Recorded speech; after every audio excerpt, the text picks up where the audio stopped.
MSc physics చేసి ఒక government polytechnic కాలేజీలో ఫిజిక్స్ లెక్చరర్గా పనిచేశాను. దాదాపు 25 సంవత్సరాలు పైబడి ప్రభుత్వ ఉద్యోగం చేశాను. అది చేస్తూ కూడా మరి ప్రారంభం నుంచి సంఘంలో చిన్న చిన్న వాయిద్యాలు వాయిస్తూ పాటలు పాడుతూ ఆరాధన చేస్తూ ఆ తర్వాత దేవుడిచ్చిన తలాంతులు జాగ్రత్తగా మెరుగుపరుచుకొని దేవుని కొరకు వాడడం ప్రారంభించి పాటలు రాయడం మొదలుపెట్టి ఇప్పటి వరకు 750 పైగా పాటలు రాశాను. చప్పట్లు కొట్టడం పర్లేదు, అడిగి కొట్టించుకోవడం మర్యాద కాదు, కానీ అప్పుడప్పుడు తప్పదు, కొంచెం యాక్టివ్ అవుతారండి. అంతేకాదు 115 ఆల్బమ్స్ చేశాను ఇంతవరకు. మళ్ళీ కోసం కానీ కేవలం చాలామంది నన్ను గాస్పుల్ సింగర్ అని పరిచయం చేస్తారు.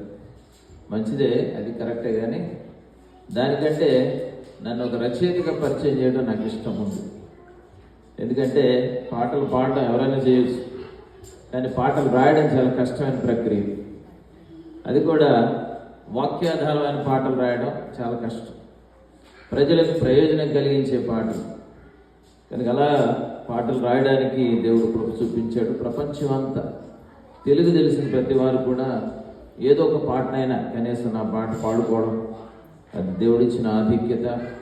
మరి కేవలం ఏదో పాటలు రాయడమే కాకుండా అన్ని అంశాలతో అన్ని సందర్భాలకు సరిపోయిన పాటలు ఈ 750 పాటల్లో ఉండడం మీకు తెలుసు. కనుక ఈ 2 సంవత్సరాల క్రితం నేను నా ఉద్యోగానికి రాజీనామా చేశాను. ఇప్పుడు 2 సంఘాలకు సంఘ కాపరిగా కూడా నేను పరిచర్య చేస్తూ ఉన్నాను. కాబట్టి ఇంతవరకు మీరు ఈ పాటలు ఏదో రూపంలో విన్నారు, కానీ ఇప్పుడు